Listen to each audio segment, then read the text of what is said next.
started. It's always good to set a vibe, you know? Sometimes you get onto meetings and it's just kind of boring and it's quiet and it's awkward. I would much rather be dancing around to some vibes, even if you're in an office. Noel, I love the fact that you guys are vibing the best. What day is it even? Happy Tuesday. It's a great day. It's not hump day, but it may as well be with the way the world is. But you know what? We're still here anyway.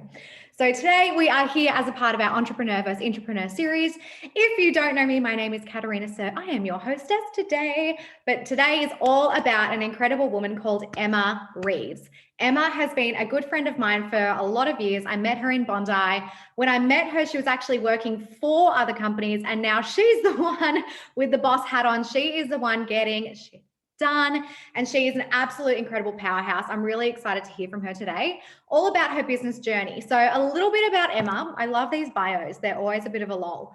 So fun fact about Emma. She started her own business when she was 10 years old with her childhood best friend, making and selling cat toys and writing newsletters, which is so funny considering the fact that she's tried to get me to do email newsletters for the longest time with my wine company. I'm just atrocious at it, but she's had 20 years practice. Her last meal on earth would be her mum's lasagna with garlic bread. And she can be known, this is a true fact, I know this, to drop random puns and dad jokes at any moment, which she says that her friends and partner are unimpressed by. But frankly, I love them. I love the dad jokes and I love the puns. So by all means, drop them in through this interview. And the other thing is that she's been told that she resembles Delta Goodrem. Look at her. She's a bloody babe. If you've seen her abs, honestly, I want to get her on my interviews purely for her abs. Yes, there we go. Go team, office buddies. You know what I'm talking about. So Emma is actually running her own business now called Excelerate Marketing. And I'm sure she's going to tell us a little bit about that. But she really focuses on the intuitive side of marketing. And having worked with her, this is my company here. Why not? The brand, can't even remember my own business name, lol. She's actually helped me do that. She's helped me bring people together with my business. She's helped me sort out all the back end. Emma has been my angel through all of this. When she came into my business, there was no system, there was no structure. Things were an absolute mess. And she has somehow managed to piece by piece put things together and deal with my frantic calls on Valentine's Day when campaigns haven't gone correctly, with me hiring and firing social media staff. And she's been there through it all. So I personally can vouch for Emma's just absolute willpower and determination. And the intuitive approach to marketing really, really does work. So Emma completed a Bachelor of Marketing and Management in 2013 and started her career as a sales and marketing coordinator, and then became a partnerships manager. This is the part that I find impressive though. In 2020, she was made redundant and then hunted for a new job by calling anyone that she could. Then she had a position created for her and then got put on JobKeeper, had her hours cut, and then decided, okay, I'm gonna open my own thing. And I remember Emma calling me going, if I offered these services, would they be helpful to you? Like, how could I help your business? What is it that you need? And I just vented to her for about an hour. And she goes, all right, done. What if I could fix all those problems for you? And I was like, well, I would hire you. You would be literally irreplaceable in my business. And that's exactly what she did. So this girl has follow through, which I love. She's in Sydney, Australia, and her core values are around working with the right people. She's very picky with who she works with, which is why I love her to bits. We've had many conversations about this. And one of her quotes is, do what you love with people that you respect and that respect you, and you won't have to work a day in your life. So her core values are honesty, integrity, and having a positive attitude. So I am so excited to welcome you, Emma, onto this interview series. You are the second last of a lineup of incredible entrepreneurs that I've spoken to. Most of the people who tune into these interviews are watching the replay. So just be aware that there is a lot more people that are going to be watching this replay after the fact. So my girl, welcome. Thank you for your time. I know you're actually coming to my house tomorrow, but we thought we'd make it difficult and interview each other online anyway. Because that's the world we live in. Very adaptable. Well, thank you so much for the introduction. I don't think I've ever been introduced in that way ever. So thank you. And, everything that you've said around, the journey as to where I got. I'm excited to share a little bit about my business and what I do. And, you've touched on previously that I was in network marketing for a little bit, and that definitely taught me a few things and skills and around, building that network and growing and leaning on, the people that, you have in your life. So yeah, I'm excited to get into this and share some thoughts, and yeah, hopefully everyone takes something away from it. Okay, so my first question is this. Apart from your business when you were 10 years old, let's just, that's amazing. But let's talk about your first real business. When you were working for somebody, you obviously had me in your circle. I was running a network marketing business. Then Jade got involved, who was your roommate at the time. So that was your first sort of introduction to network marketing from my perspective, is seeing other people run a business. Yeah. I know you registered with an ID, you sort of played with it for a bit, but then you basically jumped from being an employee to being an entrepreneur. Tell me, what was your influence around that? Like, was anyone else running businesses around you? How did you decide to actually go from being employed by someone to employing people? Yeah, look, it's a really good question. I think I was probably influenced by the circumstances at the time. So last year was a crazy year for everyone. There was a lot of positives. There was a lot of hard decisions that people had to make. So I definitely found myself fortunate that I had a strong support network around me. I moved back with family, so I had them. I had, my dog. I had a few different things that I didn't have previously when I was probably doing the network marketing business. I was in this new chapter of my life. I was living in Coogee. I was living in a foreign suburb, and things were probably, I wouldn't say unstable, but there was a lot more moving parts. So I think I had the stability behind me last year to be able to make that decision. And I also had the push from a couple of different people in my life, and found that there was a bit of a business need for people to come in and help take businesses through marketing strategy, because strategy was something they didn't have. So there's tools around SEO, and you can go to a digital marketing course, but actually get someone to come in, understand your business, implement a strategy, and provide structure and processes was something that everyone I talked to just didn't have.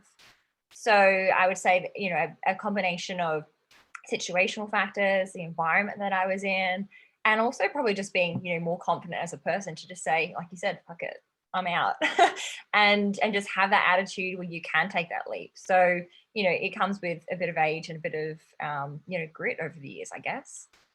Was it ever in your plan? Like when you were working and starting your career and doing, all your degrees and stuff like that, did you ever go, well, my end goal is to run my own business? Or did you only ever see yourself working in a structure for somebody else? Yeah, I absolutely did.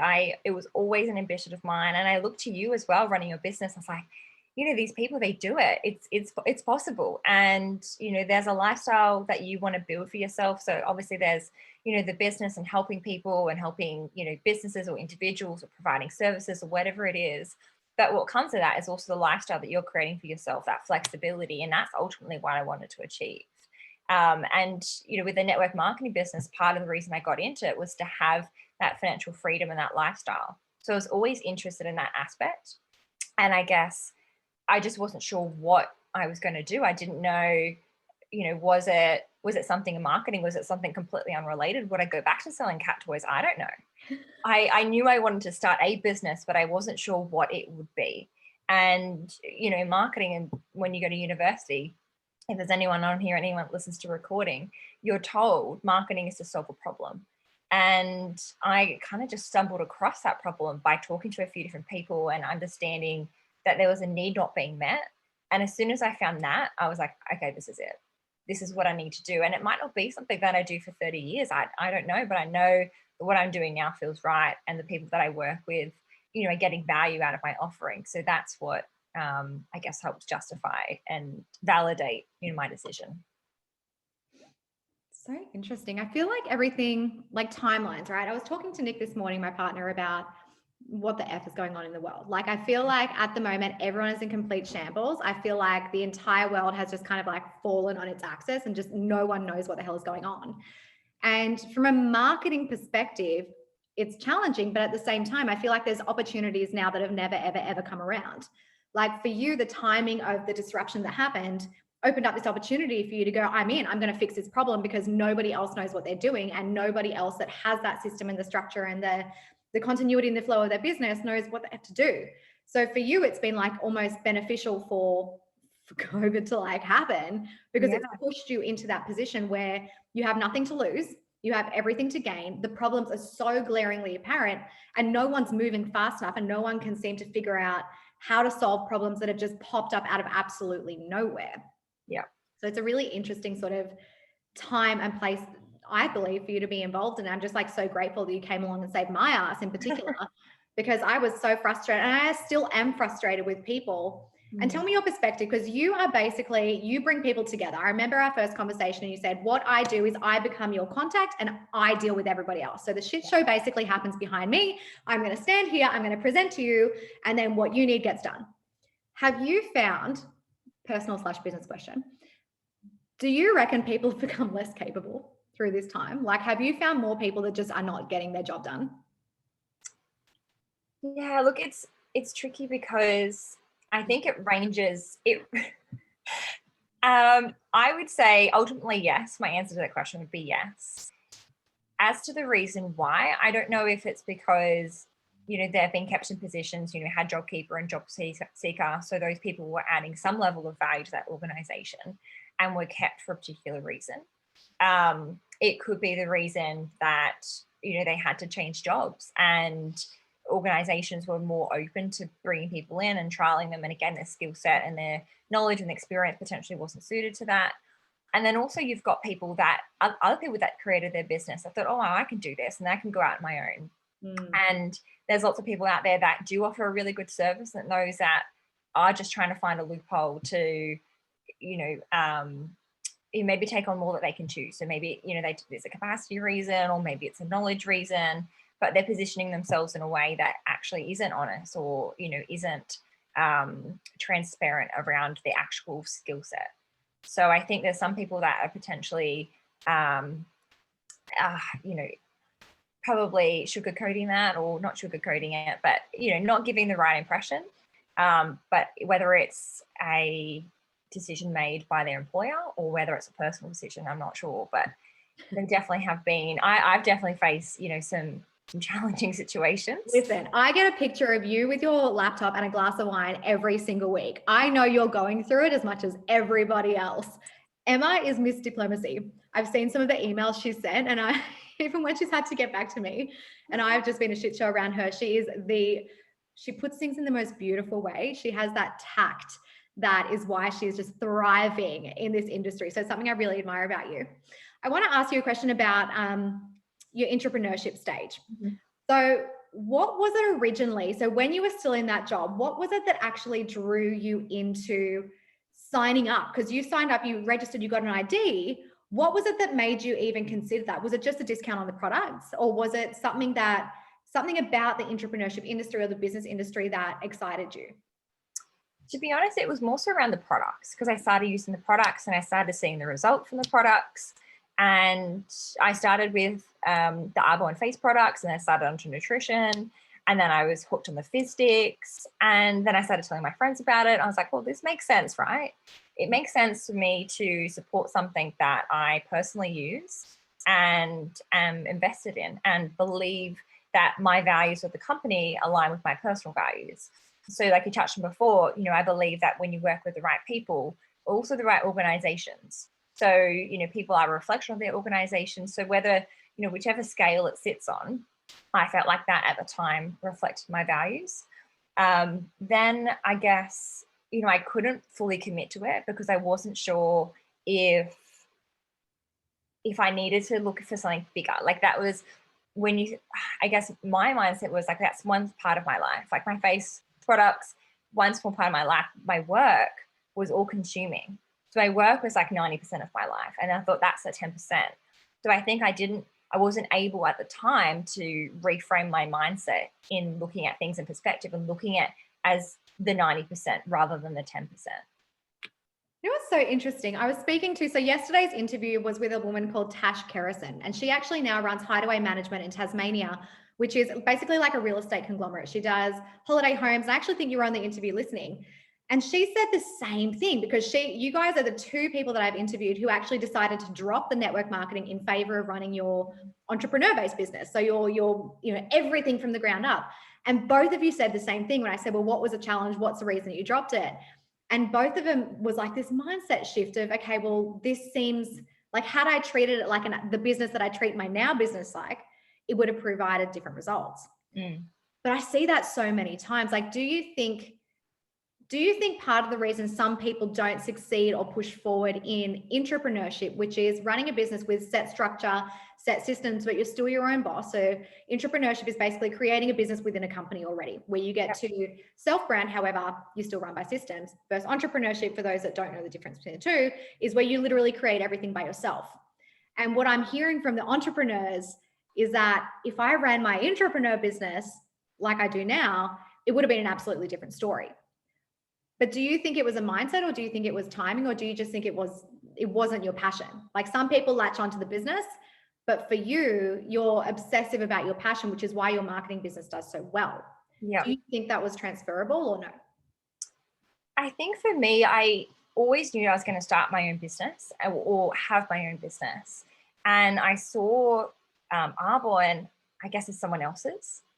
So this was purely mine that I had created.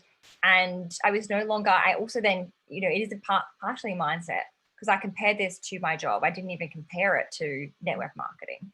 And then now when I, come to my laptop, whether it's on the Gold Coast or it's at a park bench in a restaurant, a client's office, at my desk, I don't have to think about switching on and switching off and allocating time. It's just my life, and I just do it, and you just get it done. And also that's partially me and my, I guess, my work ethic and how I operate. But I remember when I was working for someone, especially in JobKeeper, my hours are cut. I had to log on at a certain time and log off by a certain time and send a report of everything I did for that day. So I was going from that, and it was like, I was obviously working more than those hours because I wasn't capable to get the work done within that time. And now working for myself, it's something that I've created. So it's up to me when I do it. And if I don't do it, no one else is going to do it, apart from anything I've delegated. But again, that needs to be managed by me. So everything is on me. I've built it, which is what I was initially aiming for. So I felt like with network marketing, you have all the structures and the support, but you then are accountable to other people. And this, I was listening to your call yesterday with Tash, and he talked about that some people are just meant to lead rather than follow. And I guess I felt like I was following with network marketing rather than creating something of my own. So interesting. I remember I come from HR and recruitment background, public service. And I remember when I started network marketing, the fact that there was someone to show you how to achieve what they did, that was what blew my mind. Like, coming from where I used to look at pay scales and, every 2 years you get a bit of an advancement, but really there was X amount of bums on seats. And unless someone quit or died, you were not getting a promotion. Like, that's where I came from. So to see people in network marketing showing you how to create more of an income and get into their positions, and there's like endless web, was what excited me. But then I hit that point too. So when I started, it was 2012.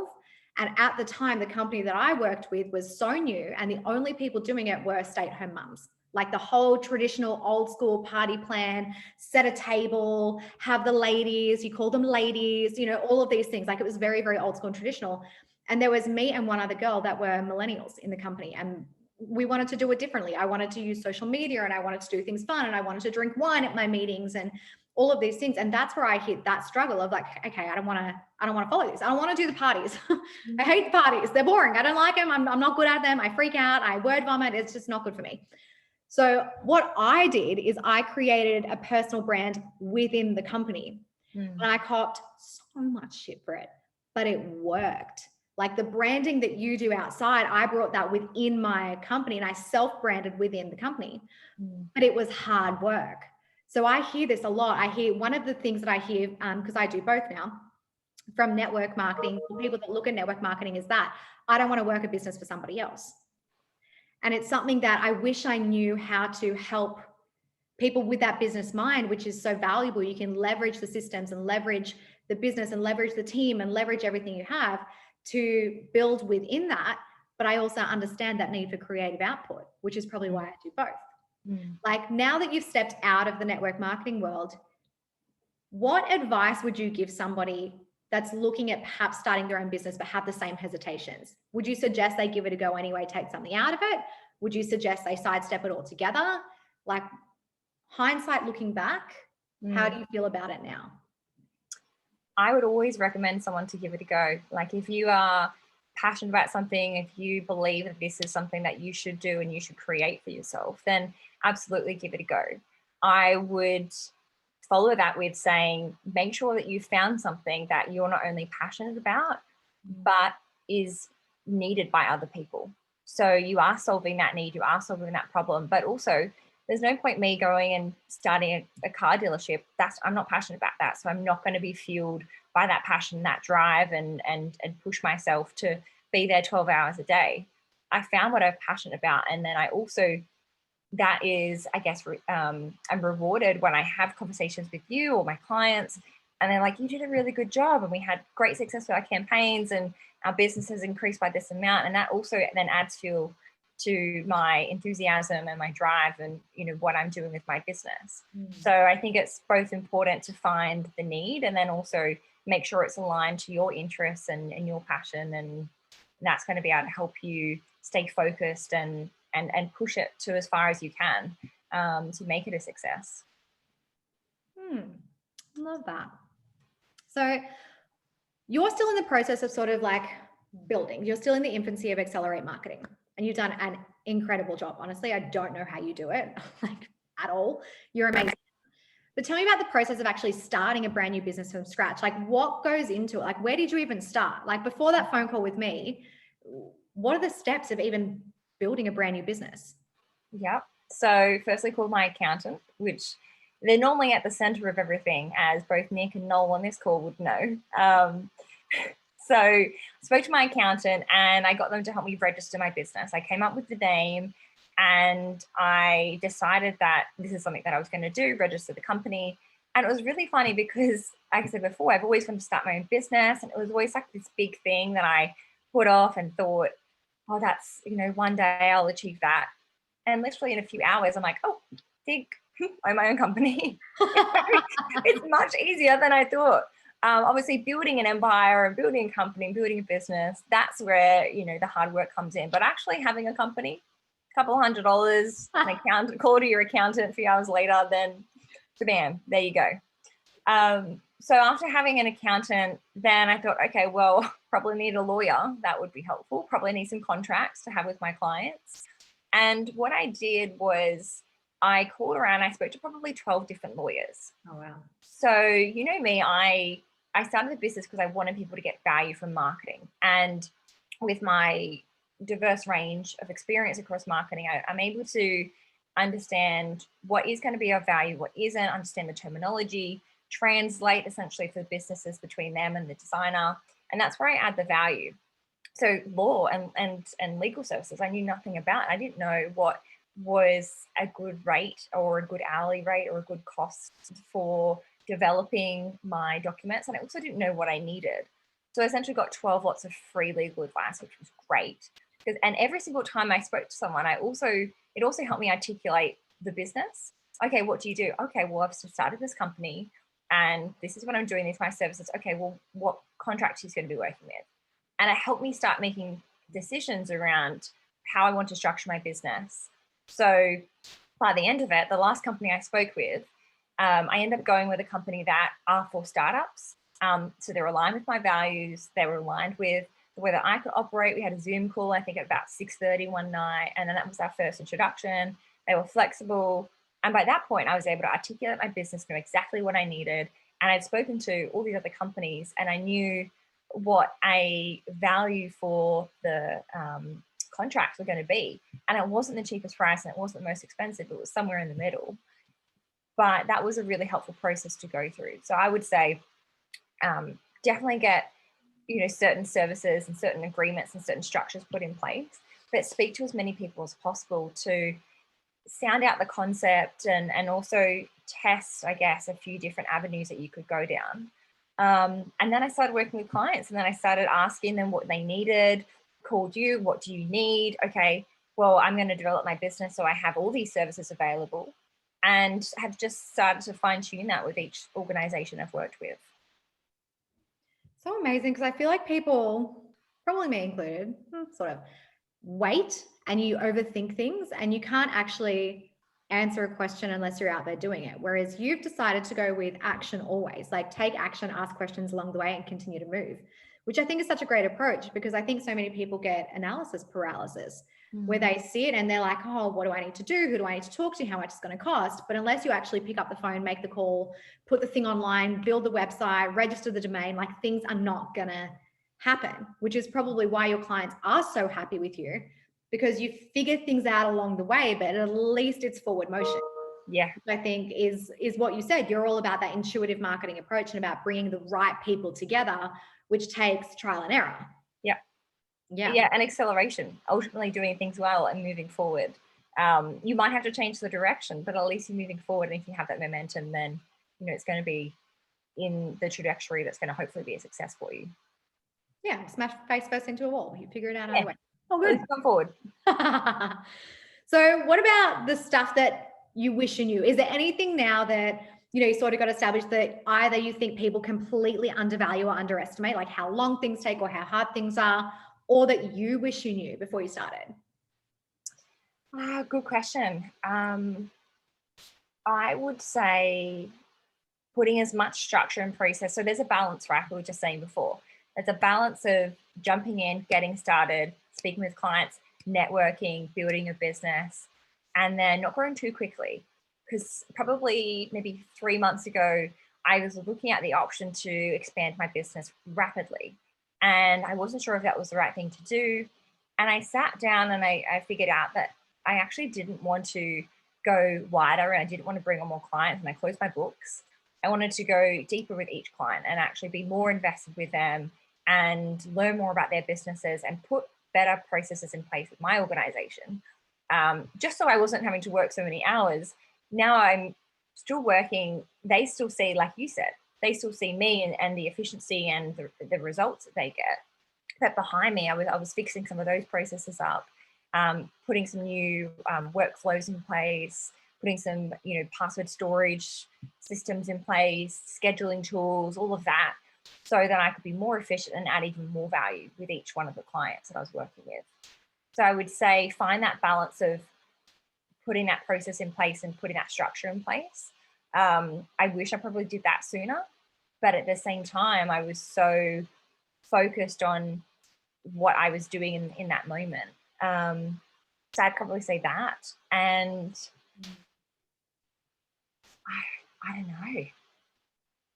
Just invest in a good network, really. Like I've been quite fortunate of meeting really like-minded individuals and people that can push you and make you grow. And I think that's a big factor compared to where I was, back when I was looking at Arbor a couple of years ago. I didn't have that same network. I wasn't surrounded by, those like-minded entrepreneurs.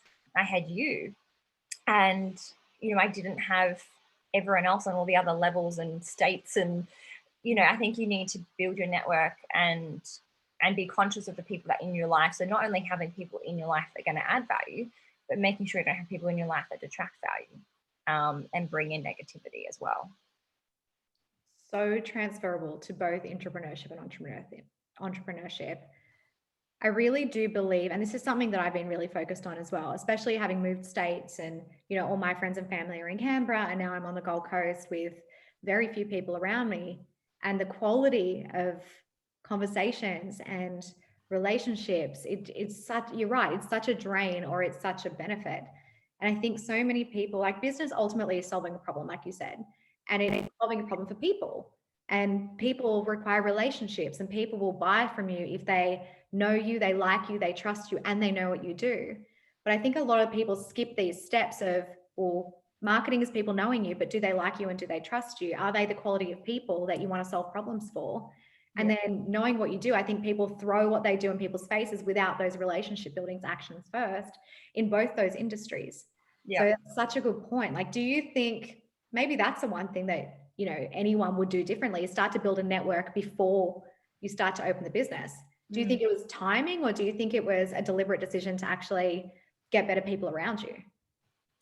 I think, I was quite fortunate with how some of my networks evolved with my business and in creating contractors, because of how I was structuring my business to manage so many different types of digital marketing, from content marketing to PR.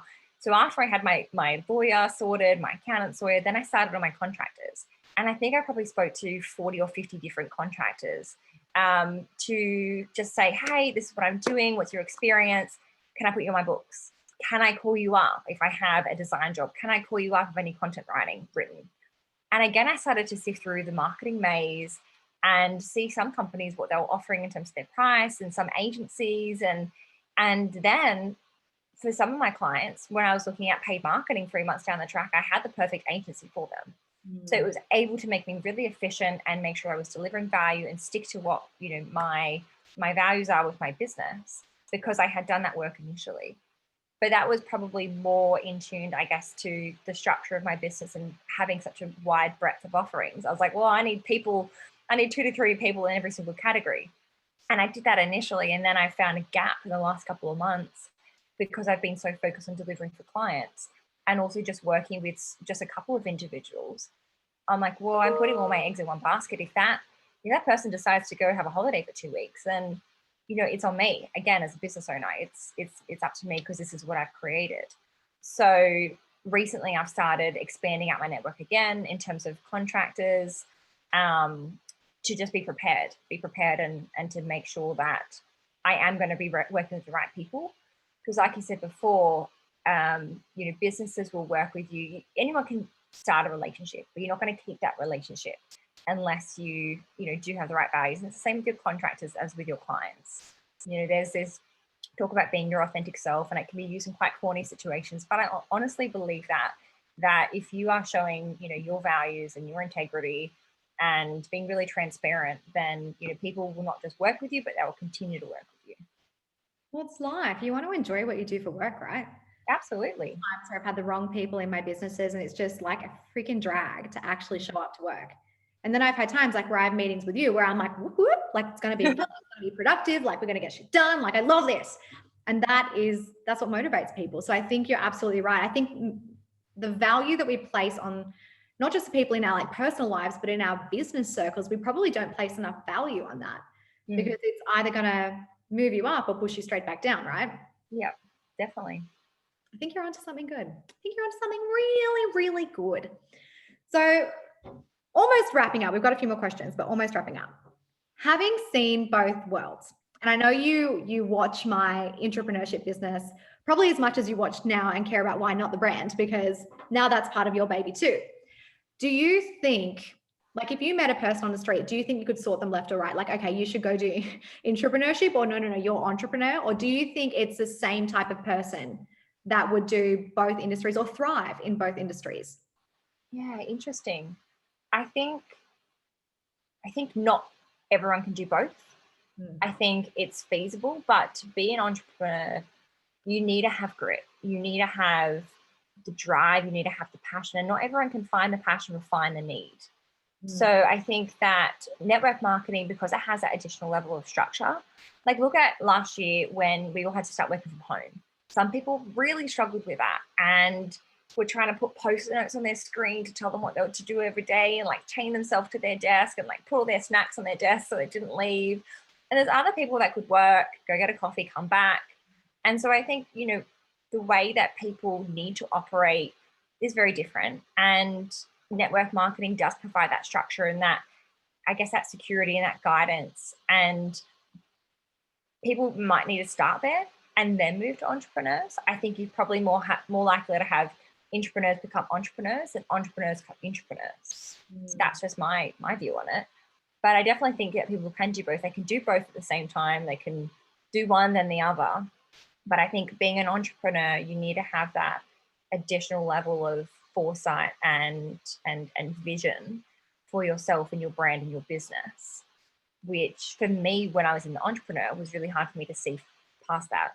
I didn't quite have that level of guidance. And again, it could be due to my network now, being a little bit older, being a little bit wiser, having, some really good friends and mentors and business mentors and clients around me. So yeah, it's tricky to say, but I think people can do both. Queen diplomacy. I love it. Okay, last question, Miss Emma Reeves. What is your next goal? What are you working towards at the moment? Right now, I would say my biggest goal is just working towards having stability and structure around my business, so much so that I can leave it for a day or a week and know that it will continue without me. That's not to say that I want to become like a massive agency. I don't know where my business is headed, but right now I want to continue to deliver value and results to clients, but do so in a structured way that could allow me to remove myself, to enjoy more of life, and to, explore more things, eventually travel once the international borders open up. I'd love to be able to do that, and then potentially take on, like you did, like a side business on something else that I'm passionate about, like continue to try new things and learn new things. And right now in my business, I'm learning so much. I've got a lot of clients in finance. I've got a couple, in a few different industries like wine, which is very helpful, like you're saying before, of an evening when I am desperate for a glass of wine. And now it comes in these cute little pouches, which is really helpful. So yeah, look, I think I just want to aim for that stability to allow me to try new things and do more things. But I know I can't do that right now because I am so entrenched in my business. That's part of startup. That's a part of, I think, any investment. I remember I used to go to work in the public service and work, my X amount of hours, and nothing happened. Whereas when you work X amount of hours in your business, shit happens. Like either things go horribly wrong and then you learn from it and you fix it, or things go incredibly well. And I found in my business, it's a ratio of 1 to 6. One thing goes well, 6 things goes horribly wrong. But that's just how it is. The faster you move through it, the better it gets. So I think when it comes to, like, obviously, so I'm 9 years in business now, I can confidently say to you, it's so worth sticking through that challenging time, and that the cycle will always change. I believe you can have it all, but I don't believe you can have it all at once. So if you're investing your time right now, it's because you're creating stability and duplication and like systems and those things, which eventually will give you back that time. Yeah. For sure, like one thing that I learned about from Why Not the Brand, I gave too much power and control to too many people way too early. And then I also doubted myself way too much of the time. So instead of just me getting something done, I was waiting for other people to put a freaking post on Instagram where I could have done it in 15 seconds, or I was waiting on people to do things that I could just do better. So I think that's a part of that juggling act of entrepreneurship, is when do I do something and when do I outsource something? Yeah, definitely. But you know what? It's all good fun in the end. It is. It's all learning experience, that's for sure. So guys, we're about to wrap up. Does anyone have any questions for Emma? Emma, is there anything else that you'd like to share, or a piece of wisdom, or perhaps something that you've learned along the way that you think is helpful for people looking at either intrapreneurship or entrepreneurship? Yeah, sure. Well, something I actually just started doing recently is making decisions faster. And I said this to a friend of mine, and she goes, I actually have the opposite problem. I make decisions too quickly. But for me, it was being indecisive about certain things in my life, whether it was, which direction I was going to take the dog for a walk, or, what I was going to wear for the day. And Mark Zuckerberg, he comes out and he says, I wear a grey shirt every day so I can make less decisions about that and more decisions about helping the community and doing more. So recently I started doing that and being more decisive, and it has helped me so much. It has helped me just kind of pick a direction and run with it, so be even more efficient, but also just trusting your gut and trusting your instincts is so important, and I think really crucial. And that's what got me to where I am with my business, is trusting gut decisions, who I should work with, who I shouldn't, should I go to this meeting, should I not? And ultimately I said yes to all those things. So when I started my business, I was really decisive. It was like, you never know where a conversation is going to lead, so say yes. Do you want to have this meeting? Yes, absolutely. Yes, I can follow up. Yes, I can do this. And then, because I got to capacity, I was like, okay, well, I'm going to say no, or no for now, but yes in a month's time. And then I think that probably started me triggering overthinking certain situations. And now I've gone back to trying to make decisions faster, knowing if they're right for my business, knowing if I can work with them, if I can't work for them. So I would say recently that's really helped me. So it might be able to help someone else too. Yeah, great advice. Well, my girl, thank you so much for being our guest on this interview series. I think you have some really incredible, amazing points. I love the way that you communicate everything with just grace and finesse and love and kindness and diplomacy. I am so grateful for your time. Thank you. Guys, tomorrow we have our last interview with Blair Lewis, who is in network marketing, but also runs her own holistic hair salon. So very, very different industry yet again. Emma, you're the best. I love you so much. I can't wait to see you tomorrow. Thank you so much for having me. Guys, thank you so much. I hope you enjoyed this. If you are registered on the Eventbrite, the replay will be sent out to you as soon as it's done. And have an incredible week, everybody. Bye. Thanks, everyone.